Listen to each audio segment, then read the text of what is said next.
Peace Report. As we broadcast live from Copenhagen, I'm Amy Goodman. We're inside the Bella Center, where thousands of delegates from over 190 countries are gathering for the largest climate summit in history. Over the next 2 weeks, 100 world leaders are expected to attend the UN conference that's been described by some scientists as the most important the world has ever seen. To stress the significance of the summit, 56 newspapers in 45 countries are taking the unprecedented step of publishing the same editorial today. The editorial reads, quote, "Unless we combine to take decisive action, climate change will ravage our planet, and with it our prosperity and security. Climate change has been caused over centuries, has consequences that will endure for all time, and our prospects of taming it will be determined in the next 14 days. Thus goes the editorial.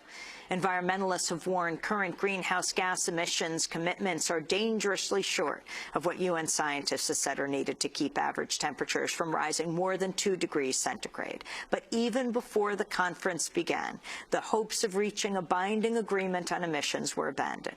UN negotiators have said they're looking to achieve an interim pact in Copenhagen, with more negotiations for a possible binding agreement next year.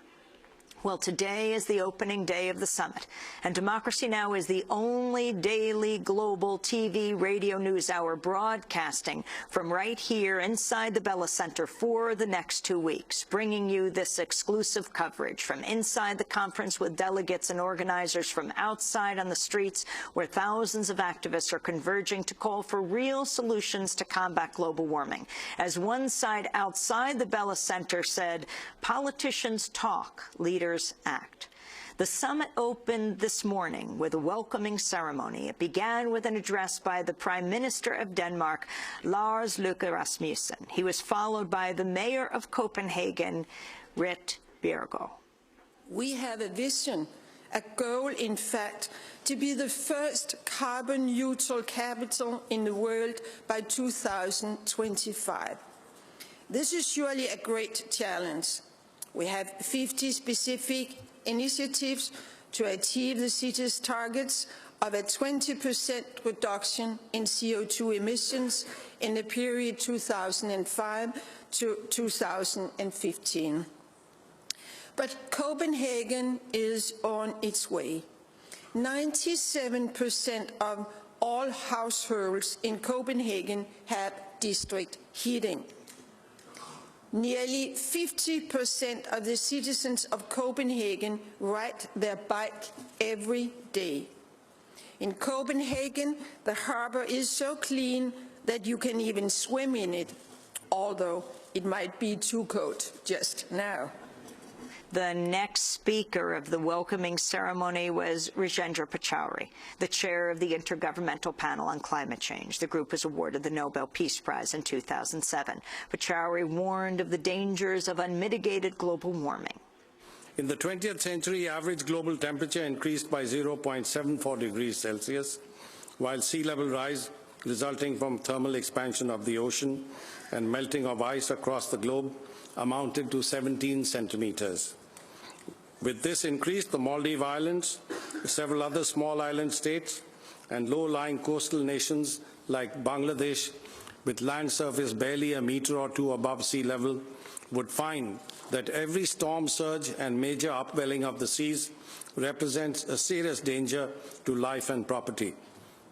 The global community thus has a moral and material responsibility to do all it can to limit the growing impacts of climate change on these and other vulnerable societies across the globe.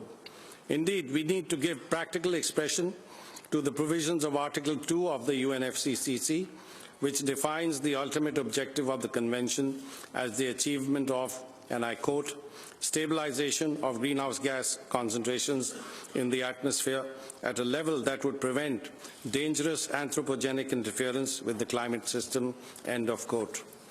On the basis of the AR4, we know that climate change, in the absence of mitigation policies, would in all likelihood lead to 1.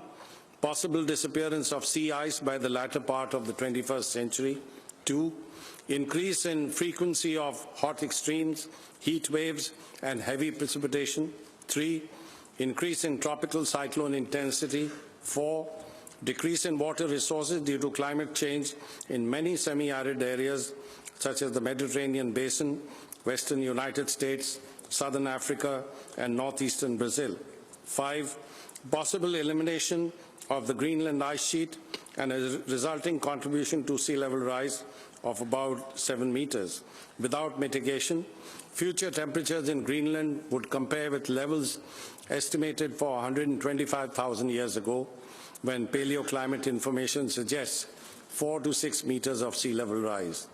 6, approximately 20 to 30% of species assessed so far being at increased risk of extinction if increases in global average warming exceed 1.5 to 2.5 degrees Celsius. May I mention that climate change is expected to exacerbate current stresses on water resources from population growth and economic and land use change, including urbanization. Available research suggests a significant future increase in heavy rainfall events in many regions, including some in which the mean rainfall is projected to decrease. The resulting flood risk poses challenges to society, physical infrastructure, and water quality. It is likely that 20% of the world population, which as a fraction could exceed 2 billion people, will live in areas where river flood potential could increase by the 2080s. In Africa, by 2020, between 75 and 250 million people are projected to be exposed to water stress due to climate change. And in some countries,